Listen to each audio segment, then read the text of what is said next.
pelajaran di Mekah. Dalam usia sekitar 20 tahun, beliau pun mendapat kepercayaan yang istimewa dari gurunya.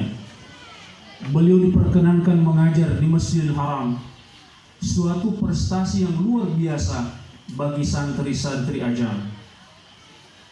Beberapa guru yang sangat berjasa mengantar beliau menjadi seorang ulama besar antara lain Al-Allama Al-Habib Sayyid Alwi bin Abbas Al-Maliki, Syekh Umar Hamdan, Sayyid Muhammad Idrus Al-Bar, Syekh Hasan Al-Mashad, dan beberapa ulama terkemuka lainnya di tanah Arab.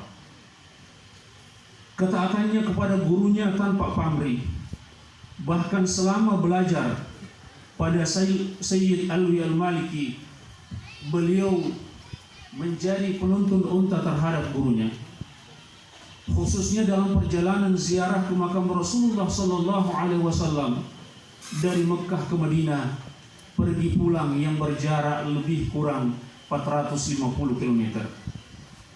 Diceritakan bahwa dalam suatu perjalanan antara Mekah dan Madinah, beliau didapati gurunya sedang menghisap rokok. Sayyid Alwi langsung mengambil rokok itu dari tangan Ki Haji Muhammad Saleh. Kemudian ujungnya yang terbakar ditekankan ke telapak tangannya.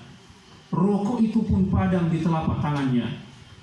Beliau dalam perlakuan semacam itu, meskipun panasnya api terasa membakar di kulit, namun beliau tidak merintih dan tidak merasa jengkel sedikit pun atas berkah dari gurunya tersebut. Maka dalam perjalanan antara Mekah dan Madinah itu, beliau dapat menguasai dan menghafal hadis Al-Muwatta karya Imam Malik radhiyallahu anhu. Setelah merasa cukup mendalami dan menguasai berbagai ilmu agama di Arab Saudi, dan atas restu gurunya, Ki Haji Muhammad Saleh kembali ke kampung halamannya. Ayyuhal dhuyufun al-kiram, rahimana wa rahimakumullah. Sejak berada di tanah Mandar, tanah kelahirannya, beliau tidak pernah berhenti berdakwah. Walaupun situasi dan kondisi daerah pada waktu itu belum stabil, namun siang dan malam, jauh maupun dekat, dengan naik dokar atau mengendarai kuda, dan bahkan dengan jalan kaki sekalipun, beliau tetap melaksanakan misi dakwahnya tanpa mengenal lelah dan merasa takut terhadap perintangan apapun. Itulah gambaran kehidupan dakwah yang dijalani beliau selama 40 tahun lamanya.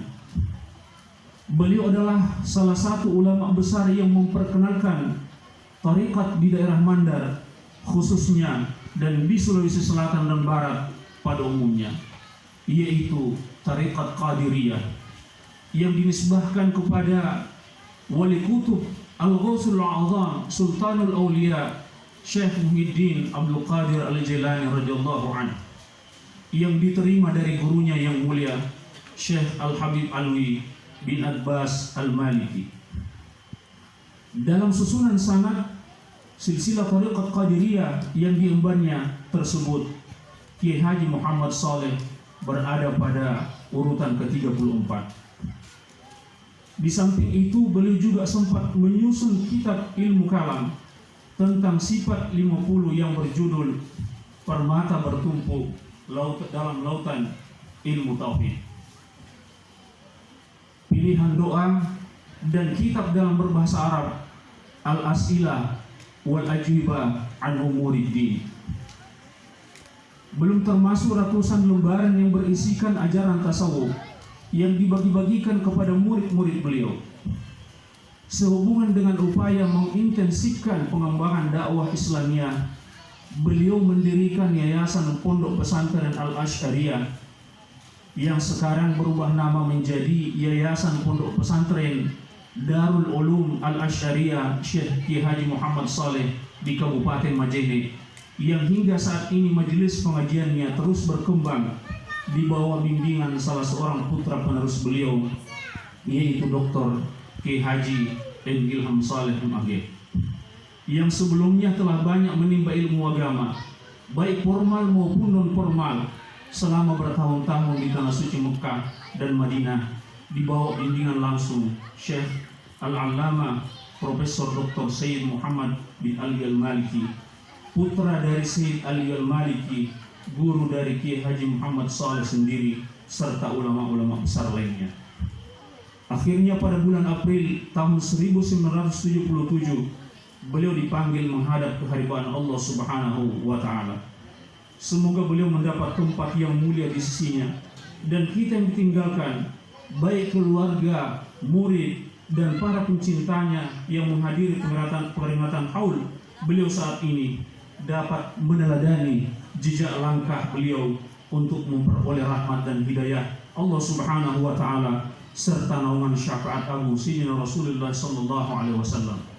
Amin ya rabbal alamin. Wallahu al-muwaffiq ila aqwamit thariq. Assalamualaikum warahmatullahi wabarakatuh.